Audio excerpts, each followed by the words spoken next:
Hey guys, Dr. Dilip here, your internal medicine faculty at Cerebellum. Today, I'm going to talk with one of the good rankers in INI exam. So, Dr. Mihir, who scored a fantastic rank of 312. Welcome, Dr. Mihir. Hello, sir. How are you, sir? I'm good, doing well. How are you? Good, sir. Okay, you must be happy with the rank, right? Yeah, sir. Pretty unexpected, and I'm pretty happy with it. Pretty happy with that. So, you said you want to take some non-surgical branches. Yeah, sir. Okay, but you want to take something in the INI. So, best wishes for that. Thank you, sir. Okay. I want to ask like some questions. First question. How different is going to be the INA preparation from the NEET preparation? Do you think is there any difference or it's going to be the same? So I think what you have to study, that is the same. You can't do much difference in that because you can't say that I will not study this, that this is not NEET level or this is not INI level, because it's almost the same. Like same topics are asked in both the exams. But I think you need to just have a broader aspect of things in INI. Like even if you don't go into depth of some topics, but you need to have some sort of idea about that. Like you have heard something about it before.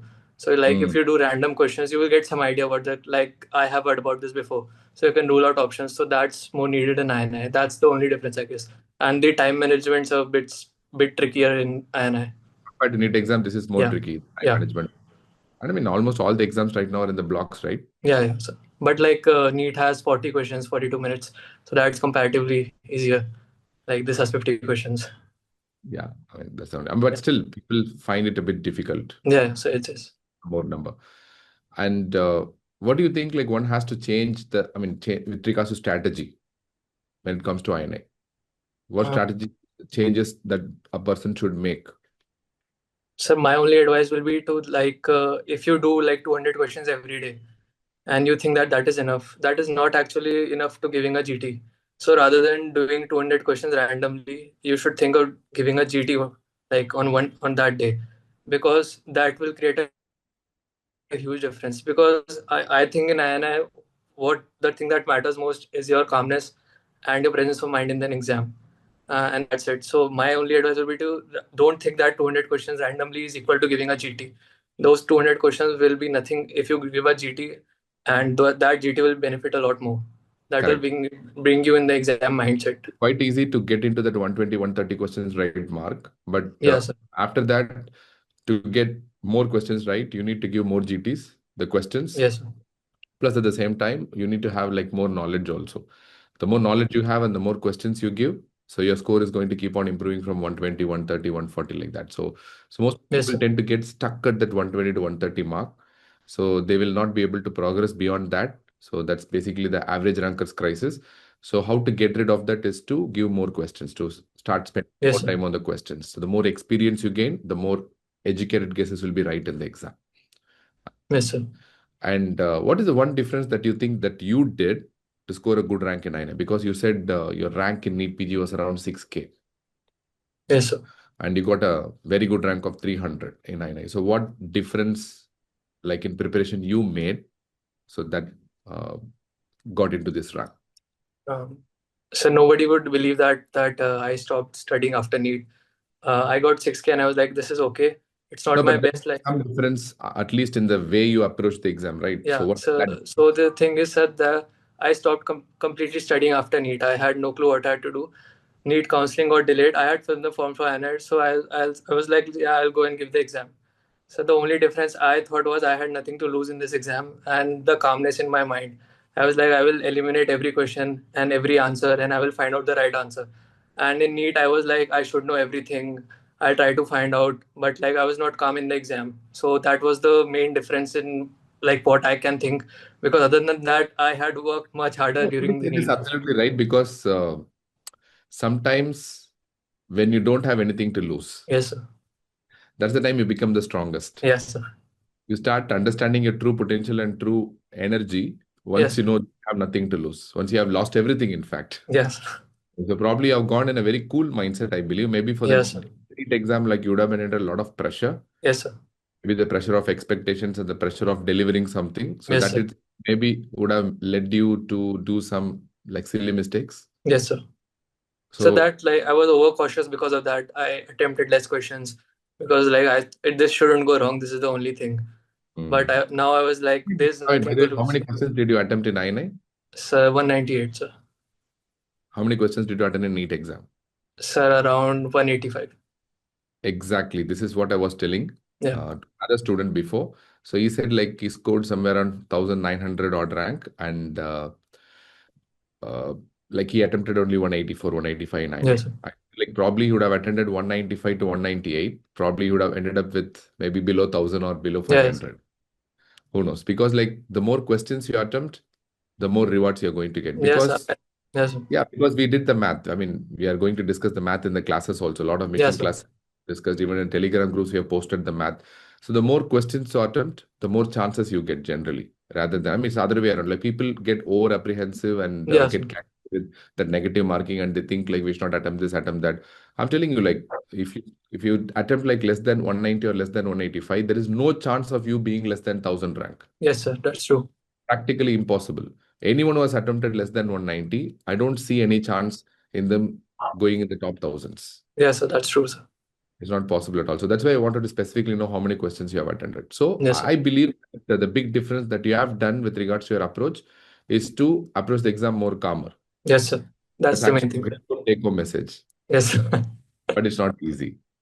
No, sir. It's not because like I had, so I left everything. So I didn't even expect that I'll give this exam, and then I got this calmness. So I don't think anyone should follow this.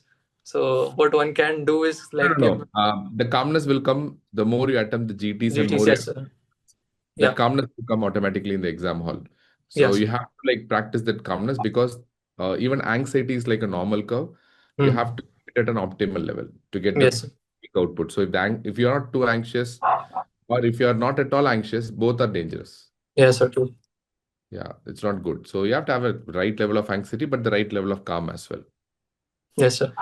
Coming to the GTs, you said like how many GTs you have given and what do you think about cerebellum GTs? So I started with the mission classes in August. So they were regular GTs scheduled. So I started giving them around last year's November, and after that I started giving GTs regularly.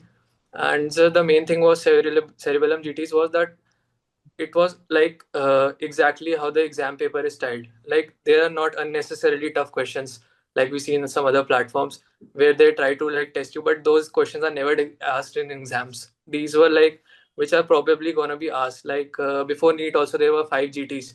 So sir, I had given all of the GTs and my score improved from first to last because the difficulty also varied in each of them. So, and many of the questions and the topics were repeated in NEET also. And similarly in this INI also, they might have been repeated. Though I have not given any GTs after NEET, but there I'm sure questions might have been repeated. So yeah, sir, that's cerebellum GTs, sir, I will consider the best because sir, they don't try to like trick you unnecessarily. They trick you only where they think that the examiner can also trick you. So that's the best thing that they are actually of the same level as the exam. Okay, and this has been told by many students. A lot Yes, of sir. students said that whatever marks they have scored in the GT before NEET exam or INI, they got almost a similar. Same, sir. Same, sir. Before last year November, and what my score was same in cerebellum mock. Before that, before May INI, same in cerebellum mock, and before NEET, same in cerebellum mock. I've always got the same score. You're not the first student, honestly speaking. There are a Yes, lot of whomever I've interviewed, they have said like everyone they got the same mark in the GT and the same mark in yes, the sir. NEET also, almost closer. Like with the exception of +1 or +2, that's it. Yes. Nothing. Okay. So how did you balance your preparation? I mean, during your before that, I would like to ask like, what is your lowest point in your preparation and how do you tackle it? Let it be NEET exam also. Sir, my lowest point was that, sir, like initially I was doing mission classes.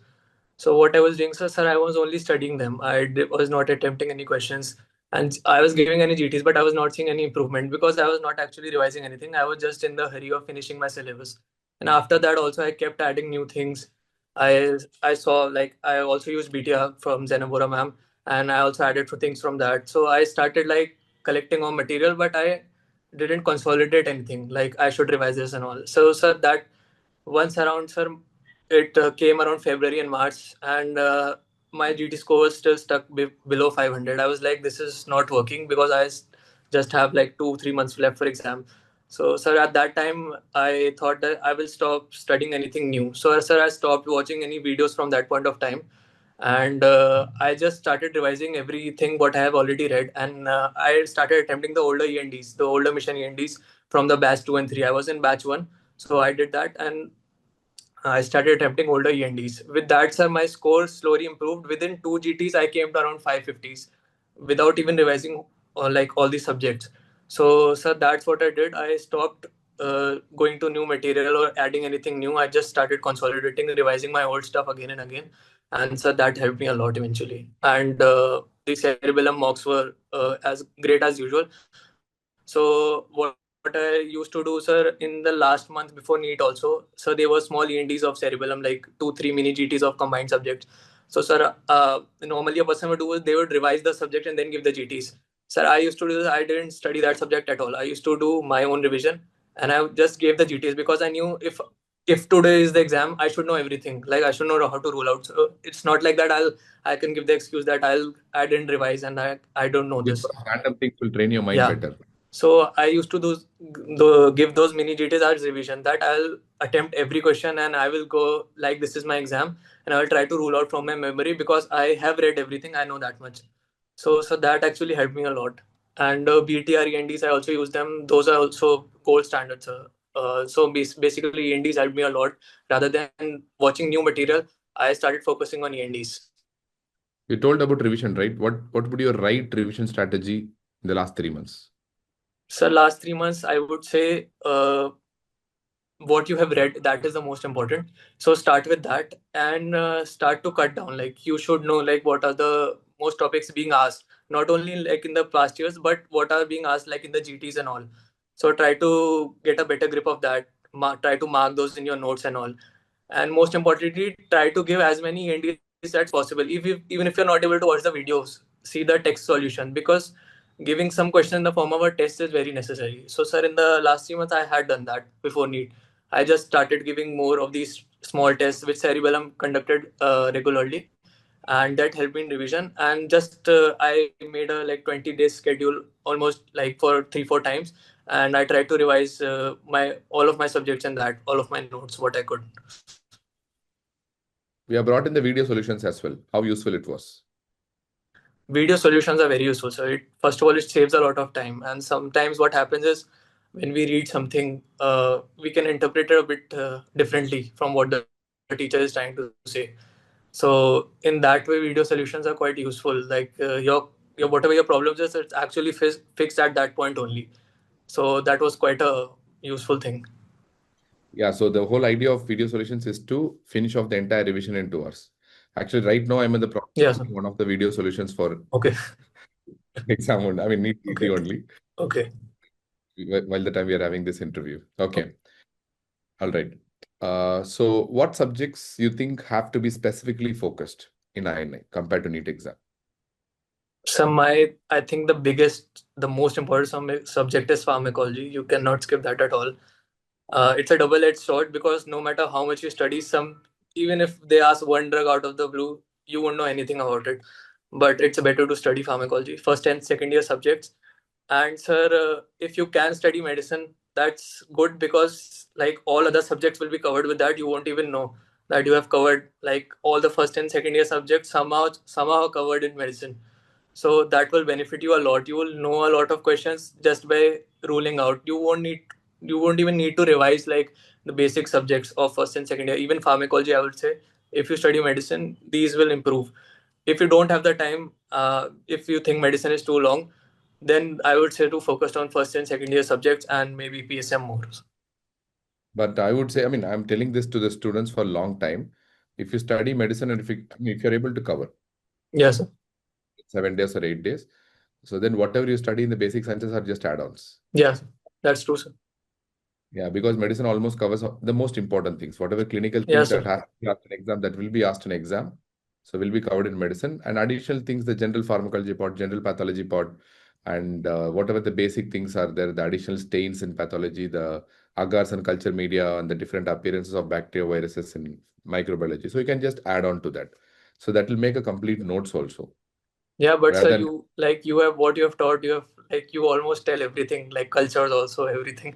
So everything is almost covered only. Even if you, sir, I had started watching your mission classes, but I then switched to quick revision.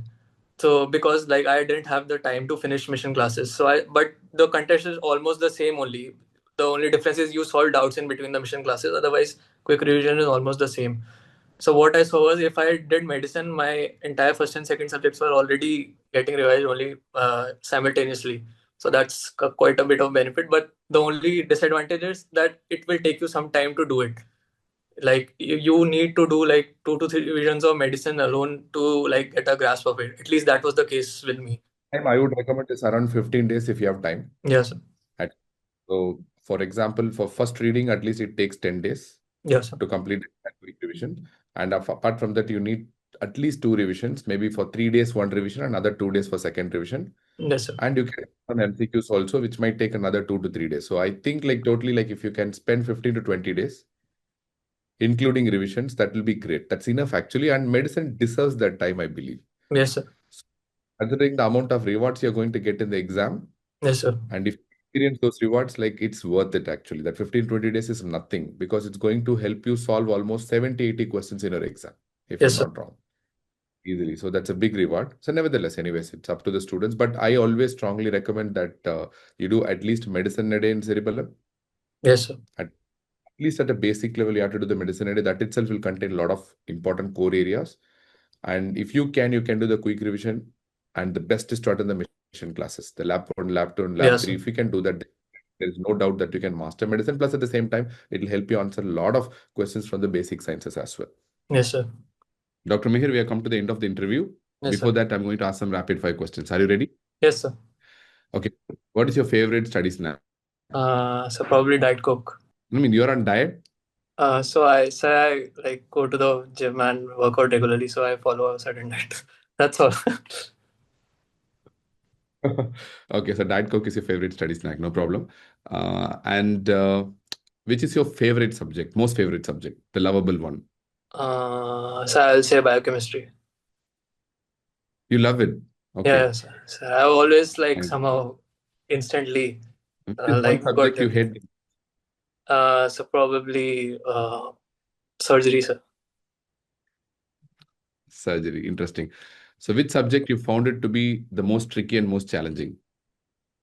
So it was surgery only for me, sir. So like it took me time to like get the concepts, and no matter how much I studied, like sometimes I was not able to like get the questions right. But yeah, it improved eventually. Like it became one of my strongest subjects, but yeah, it was difficult. Which subject you thought like you're going to make a lot of mistakes in the exam, but surprisingly you did well? Sir, medicine only, sir. Because sir, in the GT, sir, the questions are actually medicine questions are quite tricky. So I thought like medicine is going down, but it was not that case in the exam. What's your hobby in the sense like what did you do to distract yourself during the preparation, during the busy days? Maybe you want to hear music or want to see movies Yes, sir, or web series. I like watching movies quite regularly. So I do that, and apart from that, working out, sir, like it's a therapy for me. Okay, movies. What kind of movies you like? So quite a big range, but mostly horror and like mystery. That genre. Okay, so I just want to ask about is it sci-fi or you said mystery, right? Yes, Mystery sir. and horror. Yes, sir. These are the kind of that excites you maybe. Okay. Yes, sir. Uh, what did you first do immediately after you heard the result? The immediate thing that you did. So what immediately I did was I told my sister, I sent my sister the admit card and the result, and I told her to check it for me because like I thought I had checked the wrong result because I didn't think it was mine. That's the first thing I did. You're an early bird or a night owl? As a complete night out, sir, I sleep at around 5 a.m. in the morning, so I don't think anyone should do that. It's very bad. So, Okay, you're a everyone night person should or a learn day from person? this interview what not to do. I think from listening. No, no, no. There'll be a lot of things to take away, man. Yeah. So you're a coffee person or a tea person? Sir, tea. Who are your favorite faculties in Cerebellum? So my favorite faculties are GRG sir and Zainab ma'am because I had studied pharmacology in second year from GRG sir, so he has been a constant. And Zainab ma'am has really helped me consolidate a lot of subjects into like smaller versions. And sir, lastly, you also, sir, it's not a consolation prize for you. So it's genuine because I haven't studied medicine from anywhere else, like in my life, neither during the MBBS days, now nor today. While preparing, I've studied only from you. Whatever I know in medicine has been studied from you, and it really helped me like see that the small subjects are quite easy after studying medicine. Okay, understood. And thank you so much, Dr. Mihir, for your wonderful interview. Yeah. And there were a lot of insights, even Yes. though you don't think so, but there have been a lot of insights that has to be carried based on the interview. So insights are only the things that one shouldn't do. No, no, no, no. I still believe genuinely there are certain things that has to be done as well. And I mean, the most important thing that I got to know from interviews, like the more you're calmer in the exam hall, the better the results are going to be. Yes, sir. Those 3 hours are the main thing that matters. Nothing before that matters, sir. After that, Yes. absolutely. And thank you so much, Dr. Mayer, for joining us. On behalf of Cerebellum and on behalf of myself, I wish you all the very best. And congratulations once again to you and your parents and your entire family. Thank you, sir.